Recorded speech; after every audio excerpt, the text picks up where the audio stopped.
Hello, chào Vinh, xin chào các bạn. Hôm nay thì mình sẽ làm bánh in nha. Bánh in nhân sữa dừa với cái màu lá cẩm rất là đẹp mắt.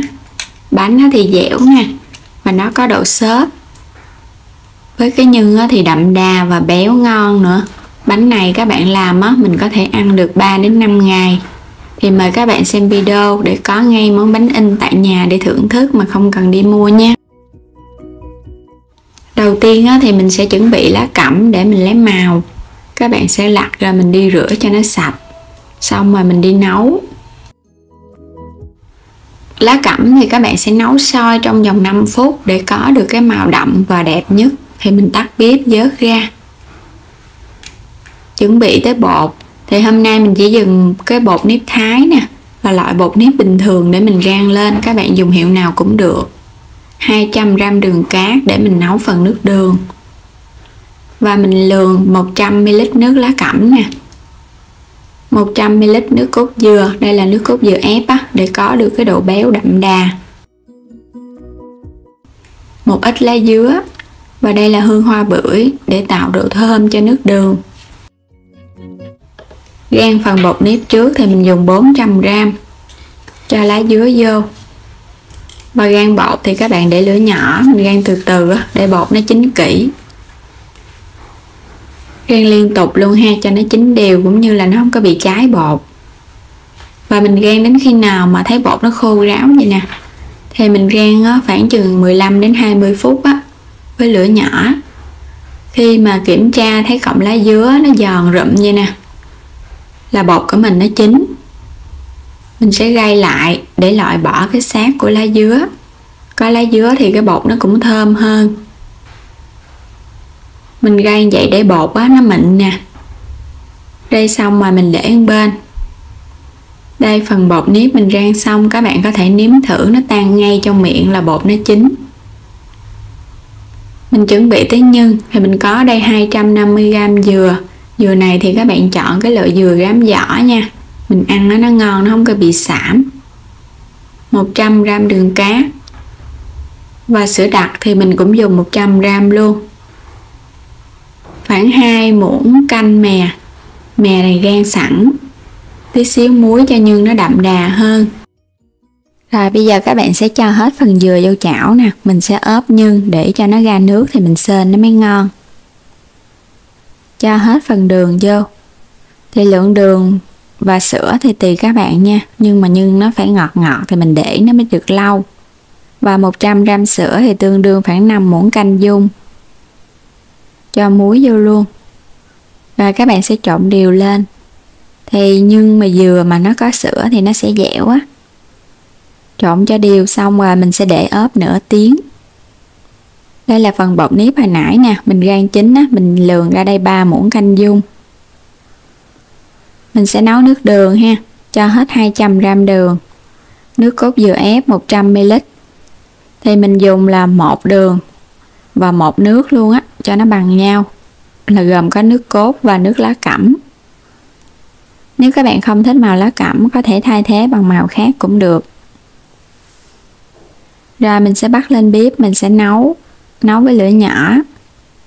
Khi đường nó sôi lên, các bạn lắc nhẹ cái nồi để cho nó tan, chứ không cần phải khuấy đường. Và mình để lửa nhỏ ha, cho vào đây một lát chanh mỏng để nước đường nó không có bị cứng. Lắc nhẹ luôn. Đừng có khuấy đường nha.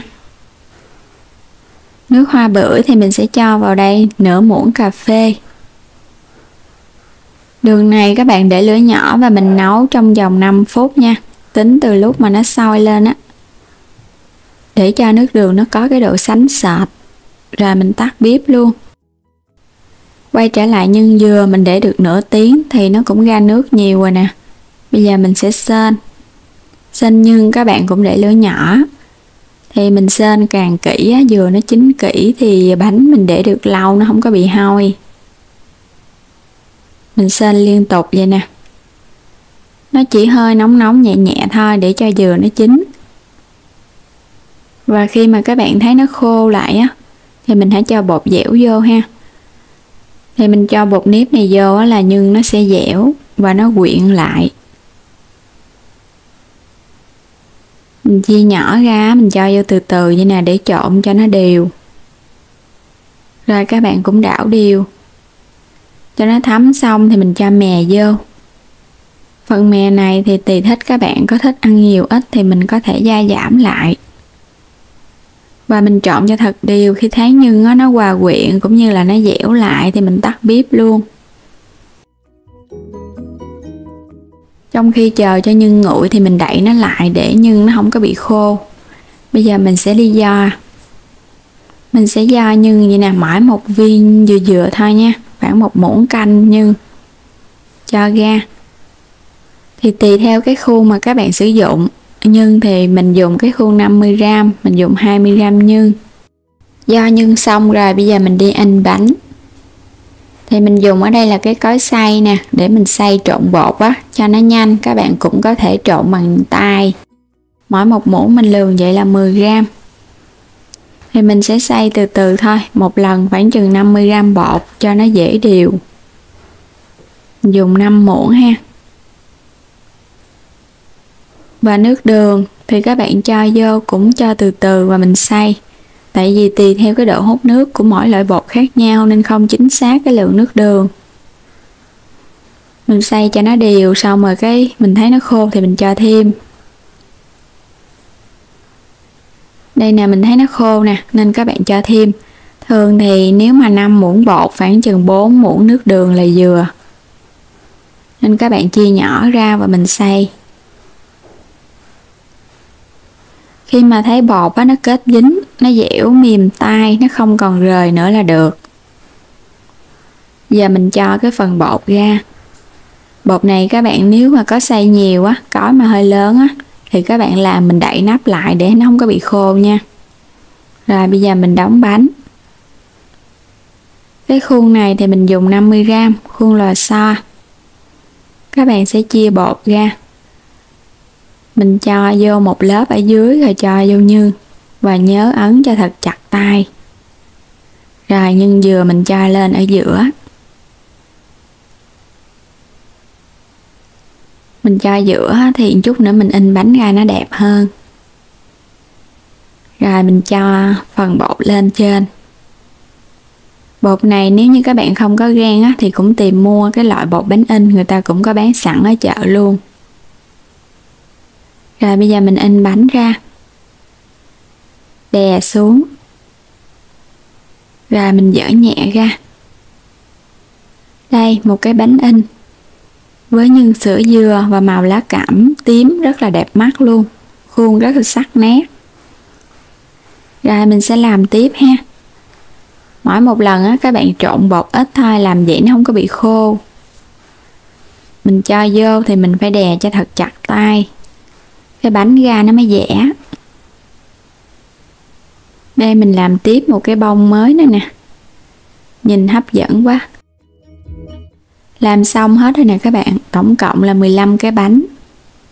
Thì cái lượng bột cũng như là lượng nhân mình đã cân chính xác. Là ra được 15 cái bánh, mỗi một cái vậy là 50g. Phần nhân và bột rất là đều nhau. Những cái bông hoa xinh xắn nè, sắc nét. Bánh của mình nó có cái độ dẻo xốp, không có bị cứng, cũng không có bị quá mềm. Bây giờ thì mình sẽ bẻ ra mình ăn thử nha. Nhưng rất là ngon luôn nè. Nhìn nó xen kẽ với phần bột á. Rất là ngon luôn. Nhân thì nó ngọt và nó béo. Bột thì nó xốp xốp dẻo dẻo nè. Ăn rất là vừa miệng, không hề bị khô. Đến đây thì mình chúc các bạn có thêm một món bánh in ăn thật là ngon miệng và đơn giản dễ làm. Đừng quên đăng ký kênh ủng hộ mình, chia sẻ những video của mình nữa nha. Xin chào và hẹn gặp lại trong những video tiếp theo.